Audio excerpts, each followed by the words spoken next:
I want to know about crypto and Bitcoin. Yes. And I hear you're the guy to ask. When you first came here, it was fun to watch because this is when crypto was on its big run. Yeah. And you came in, and I'm Bryan. I'm the new pastor. By the way, did you know? And then you were speaking Kryptonese, right? You were just going, and it was fantastic. And then crypto kind of tanked, a little south, kind of had a little whoopsie daisy, and then we didn't talk about it so much. Mm-hmm. And now that it's back, all time high, yeah. All-time high. It's within, yeah. Now we're talking about it again. Yeah. So tell us about crypto. Yeah. So kind of the cool thing with crypto was I was still convinced we were still on like a bull run, mm-hmm. right? So that's kind of micro information. What's it going to do over the next 6 months, kind of a thing. And when we moved here, I had to sell probably at least half, maybe 2/3 of my portfolio, all my Bitcoin I sold, in order to buy the house, right? Because that was kind of like seed money for house. I was like, and I had to sell it at $50K, and it had been at $68K, all time high. So I was really at max. I'm like, it's going to keep going higher. Well, it tanked after that. Mm-hmm. So not because I was a good read on the market, but because someone was watching out for me. I sold that actually. If you're selling that close to all time high, it's pretty good. So I sold most of my stuff at a pretty good time.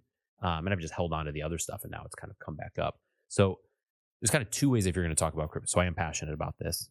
And I think a good way to frame it maybe for this podcast is, what should Christians think about crypto? Because I'm going to make the claim that I think Christians should be pro crypto. And here's why. One, there's the trading aspect. That's not what I'm all that interested in. In other words, if you buy today, are you going to make, X amount of money over the next 5 years? That's not really the platform of this podcast. But I think people should like what crypto is, because let me just give you kind of a history of monetary theory, because this is the only way I think you can properly understand it. Is when we think of money, we all think of fiat money, right? So we think of dollar bills and stuff like that. But that's very rare when it comes to the history of money. So what money usually was historically was a lot of cultures would use seashells, because if you weren't by a coast, seashells were something that had some form of a rarity. There weren't a ton of seashells. So what you could do is you could get the seashells, and then you could use seashells as a way to say, I'll give you 2 of these and you're going to give me a quarter cow, in a couple weeks. So it was a means by which you could mediate between the exchange of goods, because it's really tough for me to give you a quarter cow and for you to give me a quarter of a house, right? How do we do? You have to have some kind of median. And the way that you test whether or not money is good is it has to be called hard money. And hard money means that, 1, it means that it's easy enough to use, but 2, it means it's not going to lose its value, right? So that's why they would use something like seashells in places that weren't anywhere near the ocean, because it was very unlikely that someone was going to go out and find a huge pile of seashells and then add it into the market. Because if that is the possibility, then what you'll do is you won't say, I need to build houses to get seashells. You'll say, I'm going to go hunt for seashells, because if I spend 50 hours, I'm going to go find more seashells. So seashells worked actually for a lot of cultures for even hundreds of years, because there wasn't, we use the word inflation, right? There wasn't extra stuff being added to the supply, which meant you could save that. You could put the seashells underneath your pillow, and you knew that if you wanted to use it 10 years from now, it would hold the same value. Because if it doesn't hold the same value, you don't want to hold the seashells. You want to get rid of those seashells, right? For other things that are more hard, right? That are going to keep their value longer. So the reason I use seashells is because there was a point in, I forget what culture it was, where there was a guy who came from England, and he went over there to trade, and he realized that seashells were what they valued. So he goes, Guess what? I know a place. So he goes and he gets a bunch of seashells and brings them into this place and just dumps it, right? So basically he says, well, I can buy this and he floods the market with new seashells. What does that cause? It causes hyperinflation, meaning I had 10 seashells under my pillow, and that was worth, let's use today's dollars, right? That's worth $10,000. And the assumption is 10 years from now, I'll still have $10,000. Well, this person comes in and 3X's the market, right? Dumps a bunch of seashells in. And all of a sudden, overnight, my 10 seashells or my $10,000 is all of a sudden now worth $2,000. I've just lost $8,000 because of inflation, right? So that currency was now destroyed because people were able to flood the market with new currency. Okay. So that's always the battle that's taken place historically when it comes to currency. Okay. Next example would be the one that was that worked for the longest period of time was gold. And the reason a lot of people think gold worked because it's beautiful, right? And there's an aspect to that, or you can make it into jewelry. There's an aspect to that, but that's not why gold worked. From the time of, right prior to the Romans to basically the 1900s, like it was the gold standard. The reason that worked was it's very difficult to mine gold. So you can go and mine gold and you can bring a little bit in, like a small inflationary, never more than 2% or 2.7%, I think. There's never been a time where you've been able to, no matter how much people try, to get enough gold back in the market to make it inflate more than 2.7%, which means you're holding your value, right? Because usually demand increases, So gold is a very safe thing to save because the amount of money and work that it takes to dig deep enough to get large amounts of gold is so difficult that it's kind of immune from inflation. So that worked over a long period of time. That's why gold worked. Well, here's where I think kind of the Christian answer comes in. Once you get to the late 1800s, I'm going to lose some of my dates here, but actually I think it's kind of 17 up until the time of Nixon.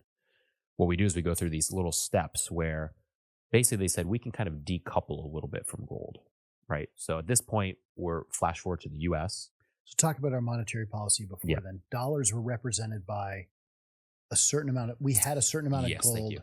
We had a certain amount of gold in Fort Knox, right? And a dollar represented a fixed amount of that gold, right? So that was... Yeah, that's an important step. Thanks for putting that in there. Yeah, so it wasn't as if in the 1700s people were always trading little gold nuggets, right? They had paper things which represented like 1-to-1 the amount of gold that you had. So all the paper was backed by gold, right? Which was a very safe system. And then, to your point, we're still using the paper ones, but in like this, I think it's 1917, somewhere between there and That's 35. Federal Reserve, Yeah, what they do is they decouple it, which means they say, you know what, we don't need to have the exact same amount of gold in the bank for the amount of paper things that we issue out into the market. You can have a certain percentage of more paper out there because then you won't need that much gold backing. This is where gold rushes came in, right? Or bank rushes where people freaked out and they tried to go get their gold and the bank didn't actually have all the gold that they said they had, right? So it created kind of instability. Well, flash forward all the way to the 80s, and that's where they finally completely released the balloon. They completely decoupled from gold as a backing. So what does that mean? Basically, what they said, sorry, let me go one step back. Back in the 30s, part of the deal was internationally, they made a deal. This is kind of brilliant by the U.S., but kind of diabolical in other areas. Was they said to Britain, they said to France, they said to some of these other countries, you give us your gold and we'll give you US dollars. So they made it so that the world currency was backed by US dollars, meaning rather than everyone having their own gold piles, let's just use US dollars so that when you go to, I think it's the francs in France or something like that, this is pre-EU, right? Whatever was the France currency, they would use that, but it was backed by US dollars. So the big French banks would have piles of US dollars that were backed by gold, and the US had the gold. Okay. So this was kind of that next step in the system. Well, that sort of worked until the US under Nixon finally, and the writing was kind of already on the wall by the time they get there, completely decoupled from gold, meaning there's no connection now between US dollars and anything that's backed other than US dollars. And what issue does that lead to? Well, now we can just print money. So I think what people need to understand, and probably your average listener knows this, the amount of money we have in circulation is not represented by physical dollar bills, $100 bills. It's all electronic. Yeah. It's ones and zeros, right? It's not even the paper money is real anymore. It's all electronic, and the Fed can add more money to the system. It can pull money out, right? So, for example, and just to go for it, like what you saw during COVID was they injected more capital into the system. So now there's more dollars chasing X number of resources. What happened in COVID? We stopped producing things. So there's now fewer things being produced for money to chase, and more money to chase it, that drives prices way, way up. And so since then, so interest rates are one way you can deal with inflation. And that's the one everyone's focused on because that's the one that hits your portfolio most obviously, your ability to borrow, costs and all that. But the real culprit, I think, was the amount of money in circulation. And what happened in 22, 23, and they didn't make a big deal about this, but the Fed started pulling money out of circulation. So now there's fewer dollars in the system in an attempt to bring down inflation. But that you have, and I think this is where you're headed, you have a group of people that can have that much economic influence. If you believe human nature is good, then that's not a problem. Yeah. Who do they serve? What's their goal? Now, the Fed claims to have a mandate of 2% inflation and full employment. Yeah. We'll just leave it at that. We'll leave it at that. Yeah. Yeah. No, that was really well said. And I think that's helpful context, because if your grandmother retires at 72, let's say, and she's put X amount of money into her savings, right? And she's kind of old fashioned where she's like, okay, this is how much I spend per year and I can do this for the next 20 years, Okay. That works if all the seashells are still the way that they were, right? If you can put it under your pillow and you can pull it out 10 years from now. The thing is, we're not on a seashell type thing. We're in a situation where when the same way when that British guy flooded the market, because what happens, they can print 2 trillion, they can print 4 trillion new US dollars and just throw them into circulation. Well, why does that matter to you?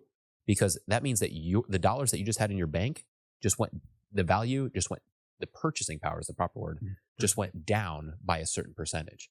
So you can be not doing anything and someone is taking money out of your bank account and you go, no, they're not. I've got the same number. And the answer is, no, you don't. Because the money is not due. Yeah, it's fiat. It's fictional. The only thing that the dollar's worth is what you can buy. And inflation lags behind these type of monetary mistakes that we're making over and over again, so that you start to see things double in price at the grocery store. And you go, well, who's price gouging, right? Who's the bad farmer? Who's the... No. This is what the government did when they printed more dollars, which is why if your grocery bill doubles and your bank account stays the same, what's happened? Your purchasing power has been cut in half, which means that half of the money that you thought you had is now gone, which is really dangerous.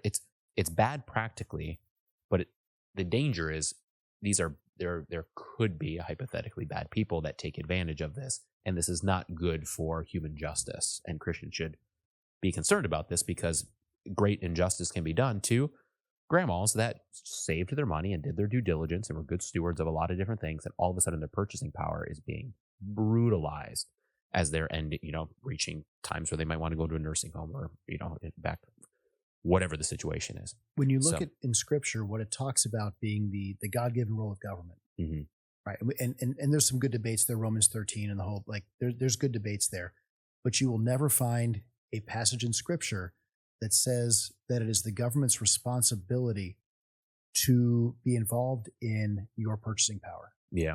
Or involved in the exchange of goods between one person and another, which is what this is.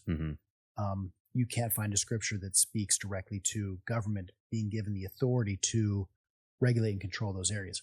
Honest weights and measures. Absolutely. Honest weights and measures. Yeah. It's so that the exchange of goods is fair and is untampered with. Yeah. So when you have a monetary system that by design, and the Fed's mandate is 2% inflation. The mandate of the Fed is to make sure that you lose 2% purchasing power of your existing money every year.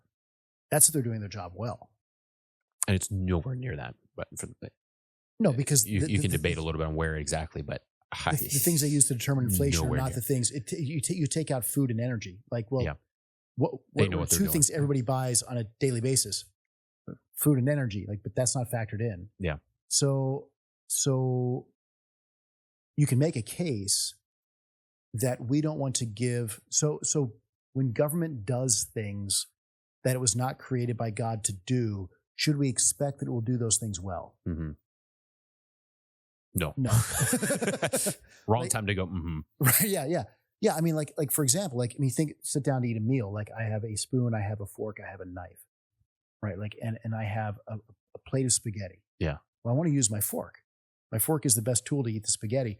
can I eat the spaghetti with a knife? Like, yeah, it's going to take long. I'm going to drop it all over the place. I can use the knife. When we ask government to do things it wasn't created to do by God, we're asking a fork to do a knife's job. Yeah.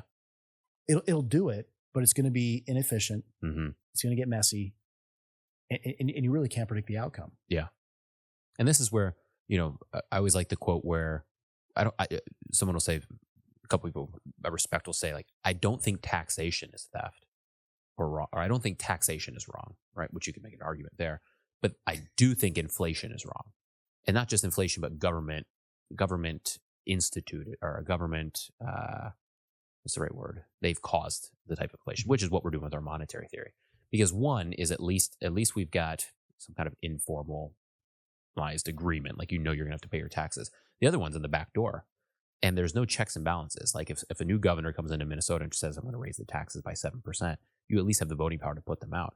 We have no voting power over what the Fed does, or what the Treasury prints, right? Those are just people in a back room that decide let's print $2 trillion. Okay, let's hand, and what do? They'll hand out 10% to people in something like what's the right word they were doing during COVID, where they would hand it out? Oh, just the COVID, the COVID checks, whatever it was. Would, and I got $2,000. They're like, yeah, and the other 80% we spent on government spending, and that's going to be in the debt. And actually, what that's going to do is the amount of inflation that's going to cause. You think you got 2,000, we actually just took 6,000 from you. But and also in our government schools, we're not going to teach monetary policy or basic economics. Yeah.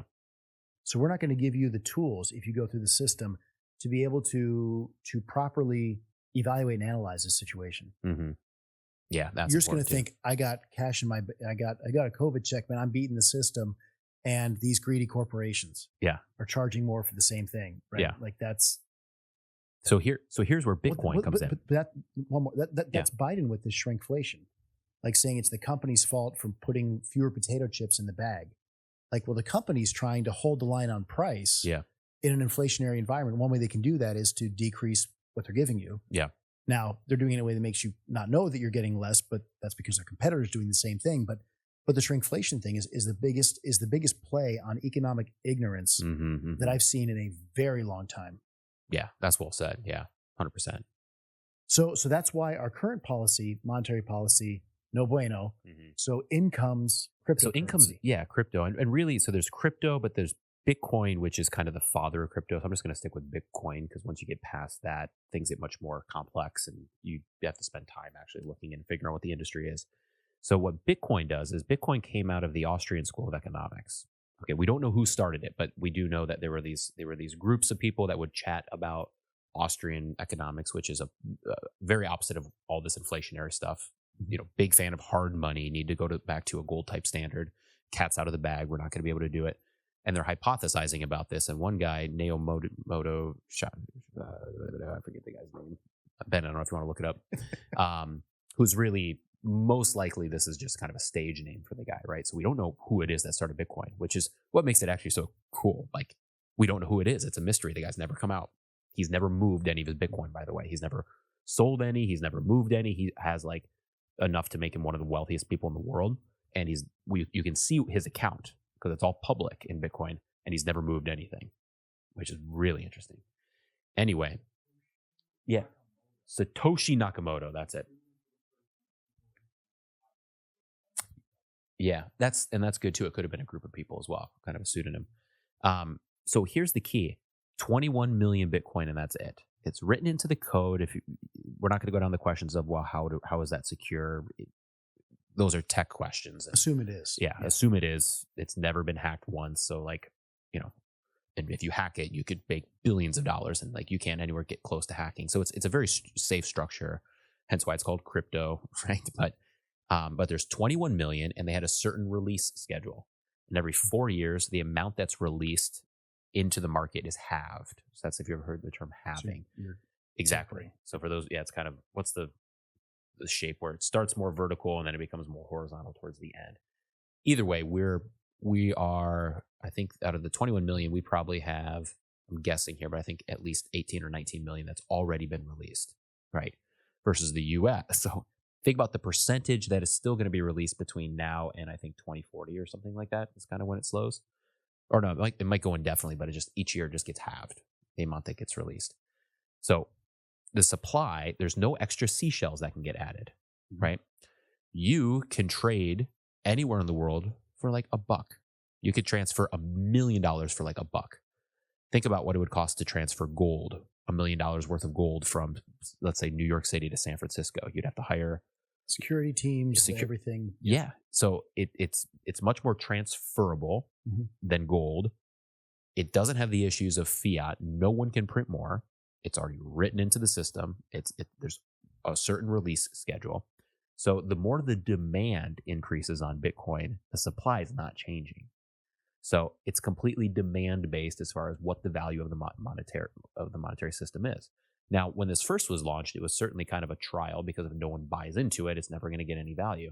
Well, now we're at a point where it's not fully substantialized, but there's already a huge value. How much? Well, right now about $68,000 per coin. By the time this is released, it could very well be up in the upper 70s, I would guess.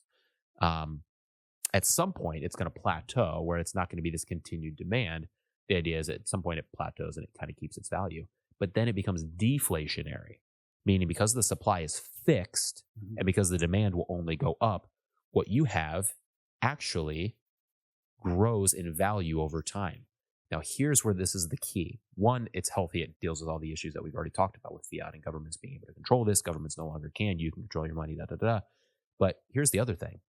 The type of industry that we're in now, the type of monetary system that we're in now, incentivizes not saving, but spending. Because why am I going to put my $5 under my pillow? Because I wake up tomorrow and can purchase $4 of what the $5 is. Yeah. 20 years from now, it's going to be worth $1. So you don't want to save. You want to get rid of the money. Right. So that actually promotes the kind of spending that we see. Or invest it. But in order to make now, one of the good things that's happened for monetary policy in the last couple of years is the savings rate is now higher than the inflation rate. Right. So I can put my money in my Fidelity account and make 5% risk free. Inflation, they say 3.4. Yeah. Right. So I say 15 minimum, but right. But the idea is if you're playing by the rules, you are not. But for a while, you would make less saving than the inflation rate. So you were losing even by their own admission. Purchasing power. The problem is if you want to go and really make a return on your investment to get to that 15% where you probably are breaking even, it incentivizes the investment in risk assets, which is fine for a certain class of investor, but risk assets for the average American that has less than $1,000 in savings is not a smart idea. Right. So the current policy is driving. This is where I think you make the theological case. It's driving people to be risky with their money. They shouldn't have to be. Yeah. You have to invest in the S&P 500 or something like that if you want to beat inflation.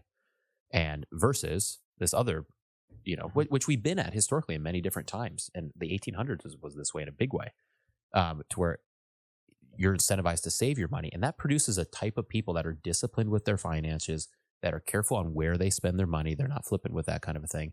And there's a little bit more of a time, longevity approach to things rather than what's the company that can make me the most money in the next 6 months and then I'll jump to the next one. And that's how the companies are formatted. It's like I need to jump into the market, capitalize on this, and it's going to be dead in 12 months until we get a new product. It's like no, slow down. And there's all of this, these interesting kind of sociological things that play out of this. But either way, I think that Bitcoin is something that is, I think, quite beautiful. I think it's a speculative. So as far as your point, if you have $1,000 in your savings, do not put the $1,000 in crypto because it could tank 70%. I've watched my money tank 70%. But eventually, I've also saw it go eventually up. It'll stabilize. I mean, the argument is eventually it stabilizes and it doesn't become a speculative play. It becomes a everyone who's ever invested in Bitcoin ever in history is in the green right now. So if they didn't sell on a downturn. Let me play devil's advocate. Love for neighbor. All right. When I invest I give my money to the bank, right? Because I'm that guy.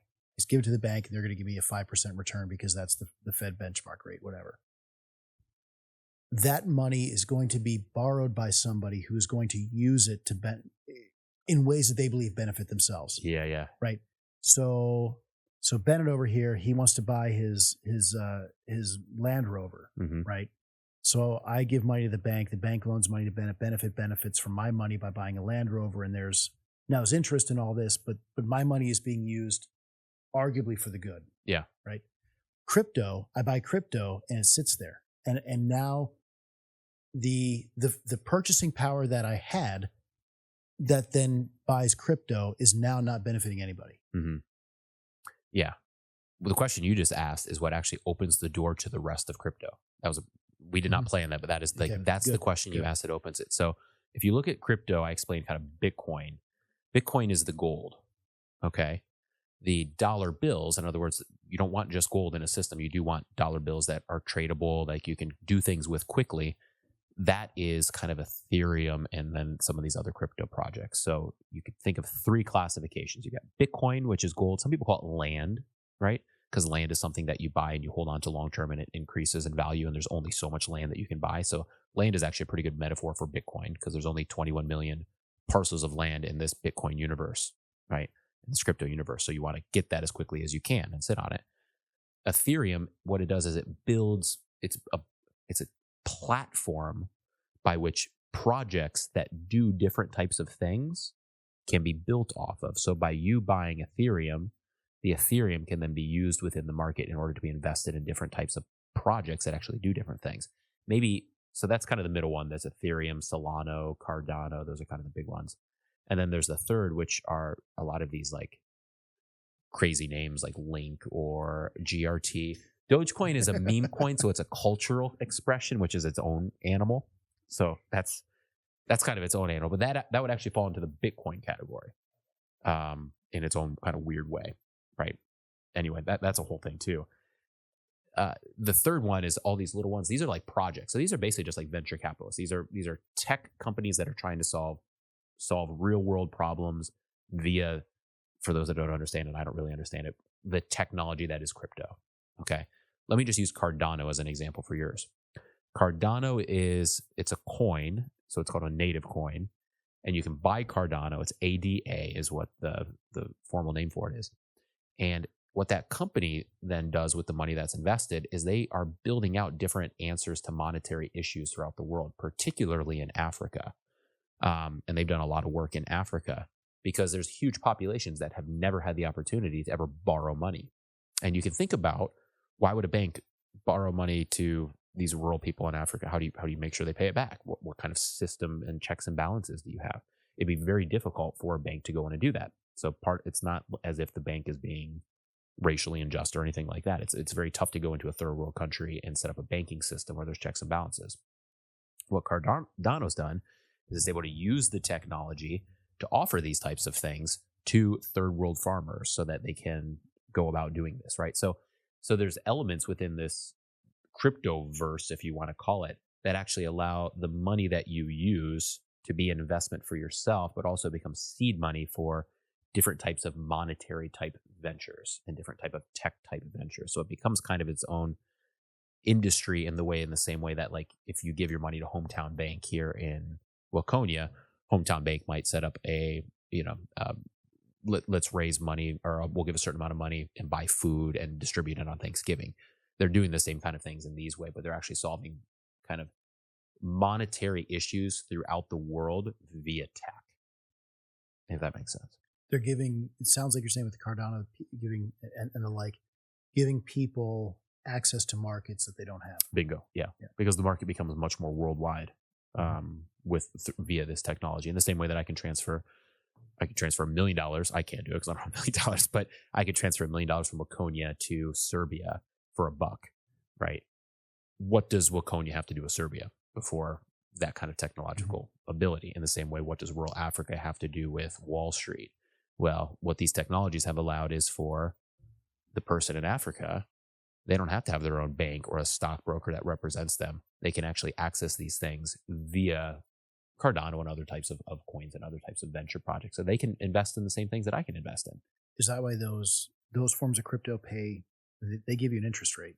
If you buy them, they pay 9-7%. I don't know what Cardano's at right now, but it's at least 2, maybe as high as like 8%. And it's called staking. So what that means is, like, you take your Cardano, your ADA coins, and rather than having them in your own wallet, which is the thing, if anyone listening to this decides they're interested and they want to get into crypto, do some research on security and get your own wallet. I use Exodus Wallet is a good one.